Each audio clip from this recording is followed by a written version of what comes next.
Hi friends, പുതിയൊരു വീഡിയോയിലേക്ക് എല്ലാവർക്കും സ്വാഗതം. ഗൗതമും നിധിയും പ്രണവിൻ്റെ ബർത്ത്ഡേക്ക് വേണ്ടിയിട്ടുള്ള ഡ്രസ്സുകളൊക്കെ എടുത്ത് വീട്ടിലേക്ക് വരികയാണ് കേട്ടോ. എന്നിട്ട് എല്ലാവർക്കും ഡ്രസ്സുകളൊക്കെ കൊടുക്കുകയാണ്. അങ്ങനെ പാറുവിനും ഗോപിനാഥിനും യാമിനിക്കും കൊടുക്കുകയാണ്. അങ്ങനെ ഗൗതം പറയാണ്, ഇത് വസുന്ധര അമ്മയ്ക്ക് കൊടുത്തേക്ക് എന്ന് പറഞ്ഞ് നിധിയുടെ കയ്യിൽ കൊടുക്കുകയാണ് കേട്ടോ. അങ്ങനെ നിധി ആ ഡ്രസ്സുമായിട്ട് വസുന്ധരയുടെ റൂമിലേക്ക് പോകാൻ ഒരുങ്ങുകയാണ്. അപ്പോൾ പാറു തടയുകയാണ്. നിധി, നീ ഇപ്പോൾ അവിടേക്ക് പോവണ്ട, വസുന്ധരയുടെ മൂഡൊന്നും ശരിയല്ല എന്ന് പറയാണ്. അതെന്തു പറ്റി അമ്മയെന്ന് അപ്പോൾ ഗൗതം ചോദിക്കുമ്പോൾ, വസുന്ധരയ്ക്ക് എന്തെങ്കിലും കാരണം വേണോ? നിധിക്ക് എന്തെങ്കിലും നല്ലത് വന്നു കഴിഞ്ഞാൽ വസുന്ധരയ്ക്ക് അത് പിടിക്കില്ലല്ലോ. നീ രാവിലെ നിധിയുടെ പേരിൽ ഒരു പുതിയ കമ്പനി തുടങ്ങുന്നതിനെ കുറിച്ച് പറഞ്ഞില്ലേ, അത് കേട്ടതുകൊണ്ട് വസുന്ധര ഇപ്പോൾ പ്രശ്നമുണ്ടാക്കിയിരിക്കുകയാണ് എന്ന് പറയാണ്. അപ്പോൾ ഗൗതം കണ്ണോണ്ട് കാണിക്കുകയാണ്. എന്താ പാറു കാണിക്കുന്നത്? ഞാൻ പറഞ്ഞതല്ലേ നിധി അറിയാൻ പാടില്ല. നിധിക്ക് സർപ്രൈസ് ആയിട്ട് പ്രണവിൻ്റെ ബർത്ത്ഡേ ഫംഗ്ഷനിൽ വെച്ച് എല്ലാവരുടെയും മുന്നിൽ വെച്ച് പറയാമെന്നല്ലേ ഞാൻ പറഞ്ഞത് എന്നുള്ള ഭാവത്തിൽ കണ്ണോട് കാണിക്കാനാണ് കേട്ടോ. അപ്പോൾ പാറു പറയണേ, നീ കണ്ണിറുക്കി കാണിക്കൊന്നും വേണ്ട, നിധിയെ എല്ലാ കാര്യവും അറിയിച്ചേ മതിയാവും. കാരണം ഇവിടെ ആകെ പ്രശ്നമാണ്. വസുന്ധര ഇതുവരെയും ജലപാനം പോലും ഈ വീട്ടിൽ നിന്നും കഴിച്ചിട്ടില്ല. അവൾ വാശിയിൽ തന്നെയാണ് എന്ന് പറയുമ്പോൾ നിധി ചോദിക്കുക, എന്താ അമ്മേ, എന്താ കാര്യം? ഞാൻ അറിഞ്ഞാൽ എന്താ കുഴപ്പമെന്ന് ചോദിക്കുമ്പോൾ, നീ അറിഞ്ഞ ഒരു കുഴപ്പവുമില്ല മോളെ. നിന്റെ പേരിൽ ഗൗതം ഇപ്പോൾ ജപ്പാൻ ടെൻഡർ കിട്ടിയില്ലേ, അതിൻ്റെ കമ്പനി നിന്റെ പേരിൽ തുടങ്ങാമെന്നും നിന്നെ വലിയൊരു പോസ്റ്റിലേക്ക് ഇരുത്താമെന്നും ഗൗതം തീരുമാനിച്ചിട്ടുണ്ട്. അത് വസുന്ധരയുടെ മുന്നിൽ വെച്ചാണ് ഗൗതം പറഞ്ഞത്. അത് കേട്ടതോടുകൂടി വസുന്ധരയ്ക്ക് ദേഷ്യമായിട്ടുണ്ട്. ഇപ്പോൾ ജലപാനം പോലും വസുന്ധര കഴിക്കുന്നില്ല എന്ന് പറയുമ്പോൾ, ഗൗതം എന്തിനാണ് അങ്ങനെയൊക്കെ ചെയ്യുന്നത്? ഞാൻ പറഞ്ഞതല്ലേ എനിക്ക് കമ്പനിയിൽ ജോലി ചെയ്യാനോ ഒന്നിനും താല്പര്യമില്ല. അതുകൊണ്ടല്ലേ ഞാൻ ടീച്ചർ ജോലിക്ക് പോയത് തന്നെ. പിന്നെ എന്തിനാണ് വെറുതെ എൻ്റെ പേരിൽ ഒരു കമ്പനിയൊക്കെ തുടങ്ങുന്നത്? അതിൻ്റെ ഒന്നും ഒരു ആവശ്യവുമില്ല. വസുന്ധര മേഡത്തിൻ്റെ പേരിൽ തന്നെ ഗൗതം കമ്പനി തുടങ്ങിയാൽ മതി. ഇതുവരെയും അങ്ങനെയല്ലേ ചെയ്തിട്ടുള്ളത്, അതുപോലെ തന്നെ ഇതും ചെയ്താൽ മതി എന്ന് പറയട്ടോ. അല്ലാതെ എനിക്ക് കമ്പനിയോടൊന്നും ഒരു താല്പര്യവുമില്ല, ഞാൻ അതിൽ ജോലി ചെയ്യാനും വരുന്നില്ല എന്ന് ഗൗതമിനോട് നിധി പറയുകയാണ്. അപ്പോൾ ഗൗതം പറയാണ്, ഈ പ്രശ്നം ഞാൻ തന്നെ പരിഹരിച്ചു തരാം, വസുന്ധരാമ്മയോട് ഞാൻ തന്നെ സംസാരിച്ചോളാം, എന്നിട്ട് വസുന്ധരാമ്മയുടെ പിണക്കവും ഞാൻ മാറ്റിക്കോളാം എന്ന് പറയട്ടോ. ഗോപിനാഥ് പറയണേ, ഇല്ല മോനെ ഗൗതം, കുറച്ച് വാശിയിലാണ് വസു, അതുകൊണ്ട് ഈ കാര്യത്തിൽ നിന്നും പിന്മാറുന്നതാണ് നല്ലത് എന്ന് പറയുമ്പോൾ പ്രണവ് കൂടി അവിടെ എത്തിയിട്ടുണ്ടാവും കേട്ടോ. അങ്ങനെ പ്രണവിനും ഗൗതം ഡ്രസ്സ് എടുത്ത് കൊടുത്തിട്ടുണ്ടാവും. അങ്ങനെ പ്രണവ് പറയുകയാണ്, എന്തിനാണ് വസുന്ധരാമ്മ ഇങ്ങനെ ദേഷ്യപ്പെടുന്നത്?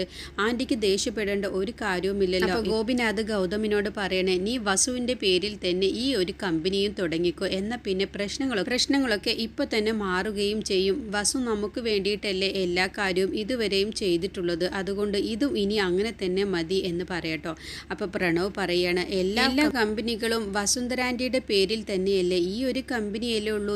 ഏട്ടത്തിയുടെ പേരിൽ അതിനിത്ര വാശി പിടിക്കേണ്ട കാര്യമൊന്നുമില്ല, ഏട്ടൻ തന്നെ അത് തീരുമാനിച്ചോളും. ഏട്ടത്തിയുടെ പേരിൽ തന്നെ ഈ കമ്പനി തുടങ്ങിയാൽ മതി എന്ന് പ്രണവ് പറയണം. അപ്പോൾ ഗോപിനാഥ് പറയണം, വെറുതെ ഈ വീട്ടിലൊരു വഴക്കുണ്ടാവേണ്ട ഒരു കാര്യവുമില്ല.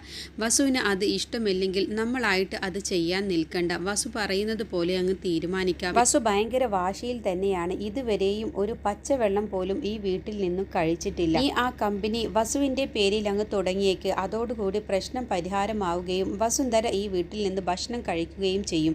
അതാണ് നല്ലത് മോനെ എന്ന് പറയണം. അപ്പോൾ ഗൗതം പറയണം, അച്ഛാ ഒരു പേടിയും വേണ്ട, ഈ പ്രശ്നം ഞാൻ തന്നെ പരിഹരിച്ചോണ്ടും. ഞാൻ സംസാരിച്ചാൽ അമ്മ എന്തായാലും അത് കേൾക്കും, ഞാൻ സംസാരിച്ചിട്ട് വരാം എന്ന് പറഞ്ഞ് ഗൗതം വസുന്ധരയുടെ റൂമിലേക്ക് ചെല്ലേണ്ട. ആ സമയത്ത് വസുന്ധരയുടെ റൂം കുറ്റിയിട്ടിട്ടുണ്ടാവും. അപ്പോൾ ഗൗതം വിളിക്കുകയാണ്, അമ്മേ കഥക് തുറക്ക്, ഞാനാണ് ഗൗതമാണ് എന്ന് പറയുമ്പോൾ, എനിക്ക് ആരോടും സംസാരിക്കാൻ താല്പര്യമില്ല, എന്നെ ആരും കാണുകയും വേണ്ട എന്ന് പറയുമ്പോൾ, അമ്മ ഞാൻ പറയുന്നതൊന്ന് കേൾക്ക്, ഈ കഥകൊന്ന് തുറക്ക് എന്ന് വീണ്ടും ഗൗതം പറയുകയാണ്. അപ്പോൾ വസുന്ധര പറയണേ, ഇല്ല ഞാൻ കഥക് തുറക്കില്ല, ഞാൻ ഇതുവരെയും ഒന്നും കഴിച്ചിട്ടില്ല എന്നൊക്കെ പറഞ്ഞിട്ട് പോലും നീ ഈ തീരുമാനത്തിൽ തന്നെ ഉറച്ചു നിൽക്കുകയല്ലേ, എനിക്ക് ആരെയും കാണണ്ട എന്ന് പറയണ്. അപ്പോൾ ഗൗതം പറയണ്, ഈ ഒരു ടെൻഡർ എനിക്ക് തിരിച്ച് കിട്ടിയത് തന്നെ നിധി കാരണമല്ലേ, ഈ ഒരു ടെൻഡർ മാത്രമല്ലേ ഉള്ളൂ നിധിയുടെ പേരിൽ ഞാൻ തുടങ്ങാൻ ഉദ്ദേശിക്കുന്നത്, പിന്നെ എന്തിനാണ് അമ്മ വാശി പിടിക്കുന്നത്? നീ എന്നോട് സംസാരിക്കേണ്ട, നീ നിന്റെ തീരുമാനത്തിൽ ഉറച്ചു നിൽക്കുകയല്ലേ, അപ്പോൾ പിന്നെ ഞാനും എൻ്റെ തീരുമാനത്തിൽ ഉറച്ചു നിൽക്കുകയാണ്. നീ പോ ഗൗതം എന്ന് പറഞ്ഞ് വസുന്ധര ഗൗതമിനെ പറഞ്ഞയക്കാൻ കേട്ടോ. അങ്ങനെ ഗൗതം താഴേക്ക് ഇറങ്ങി വരികയാണ്.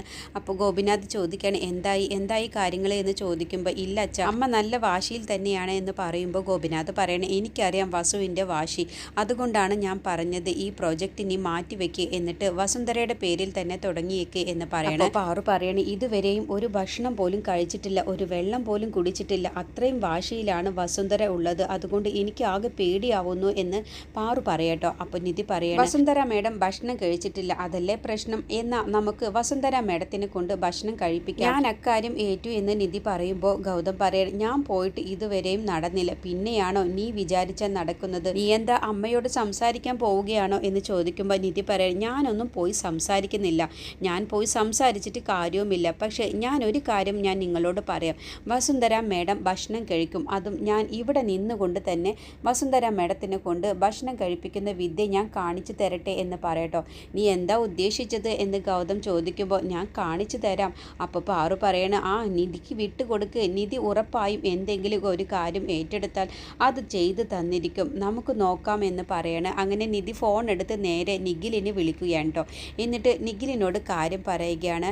ഞാൻ പറയുന്നത് പോലെ നിഖിൽ നീ ചെയ്യണം എന്ന് പറഞ്ഞ് കാര്യങ്ങളൊക്കെ വിശദമായിട്ട് നിധി പറഞ്ഞു കൊടുക്കാൻ കേട്ടോ. ശിവാനിയുടെ ഫോൺ നീ ആരും കാണാതെ എടുക്കണം, എന്നിട്ട് അതിൽ നിന്നും വസുന്ധര മേഡം നീ മെസ്സേജ് ചെയ്യണം. ശിവാനി ആൻറ്റി എന്നാണ് വിളിക്കാറുള്ളത്, ആൻറ്റി എന്ന് തന്നെ നീയും ടൈപ്പ് ചെയ്യണം. എന്നതിൻ്റെ ശേഷം ഇന്നലെ മുതൽ ആൻറ്റി പട്ടിണി കിടക്കുകയാണെന്ന് ഞാൻ അറിഞ്ഞു, നിധി അവളുടെ അമ്മയ്ക്ക് ഫോൺ വിളിച്ച് പറയുന്നുണ്ടായിരുന്നു. എന്നിട്ട് ആൻറ്റി പട്ടിണി കിടക്കുന്നതിൻ്റെ സന്തോഷം അവരെല്ലാവരും ഇവിടെ ചിരിച്ചുകൊണ്ട് ആസ്വദിക്കുകയാണ്. അതുകൊണ്ട് ആൻറ്റി ഒരിക്കലും പട്ടിണി കിടന്ന് അവരെ ചിരിപ്പിക്കാനുള്ള വഴി ഒരുക്കരുത്. അതുകൊണ്ട് എത്രയും പെട്ടെന്ന് ആൻറ്റി ഭക്ഷണം കഴിക്കാൻ നോക്ക് എന്ന് പറഞ്ഞിട്ടുള്ളൊരു മെസ്സേജാണ് കേട്ടോ അയക്കുന്നത്. അപ്പോൾ അത് ശിവാനിയാണ് അയച്ചത് എന്ന് കരുതിയിട്ട് വസുന്ധര മെസ്സേജ് അയക്കാൻ നിഖിലിനോട് പറയുകയാണ്. അങ്ങനെ നിഖിൽ ശിവാനിയെ കാണാതെ ശിവാനിയുടെ മൊബൈൽ എടുത്ത് ഇതുപോലെ തന്നെ ടൈപ്പ് ചെയ്ത് അയക്കുകയാണ് കേട്ടോ വസുന്ധരയ്ക്ക്. ആ സമയത്ത് ശിവാനിയും രേണുകയും കൂടി TV കാണുന്ന ആ ഒരു തിരക്കിലായിരിക്കും. അതുകൊണ്ട് തന്നെ ഫോൺ എടുക്കുന്നതും ഒന്നും തന്നെ ശിവാനി അറിയുന്നില്ല. എന്നിട്ട് നിധി പറയും, ആ മെസ്സേജൊക്കെ നീ അയച്ചതിൻ്റെ ശേഷം നീ അത് ഡിലീറ്റ് ആക്കണം, അല്ലാതെ ശിവാനിയുടെ ഫോണിൽ തന്നെ വെക്കരുത് എന്നൊക്കെ നിഖിലിനോട് നിധി പറഞ്ഞിട്ടുണ്ടാവും കേട്ടോ. എന്നിട്ട് അതേപോലെ തന്നെ ചെയ്യുകയാണ്. അങ്ങനെ വസുന്ധര ഈ മെസ്സേജ് വായിച്ചതോടുകൂടി ശിവാനിയാണ് ഇത് അയച്ചത് എന്ന് കരുതിയിട്ട് ദേഷ്യത്തോടു കൂടി അവൾ അങ്ങനെ സന്തോഷിക്കേണ്ട, നിധി അങ്ങനെ സന്തോഷിക്കേണ്ട എന്നുള്ള തീരുമാനം എടുക്കുകയാണ് കേട്ടോ. എന്നിട്ട് വസുന്ധര ഫോണിൽ തന്നെ ഭക്ഷണം ഓർഡർ ചെയ്യുകയാണ്.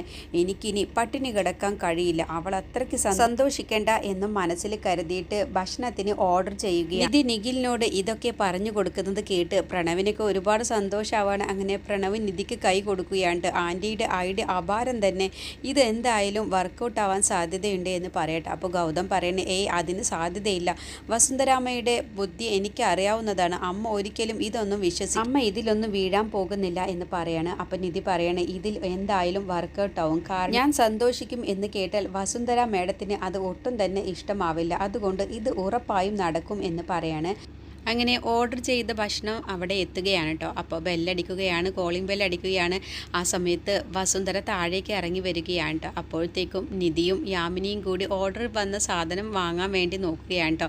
അപ്പോൾ വസുന്ധര ആകെ ഞെട്ടിപ്പോവുകയാണ്. അതിൽ ഭക്ഷണമാണെന്നുള്ളത് നിധി അറിയുമല്ലോ എന്നുള്ള പേടിയിൽ കേട്ടോ.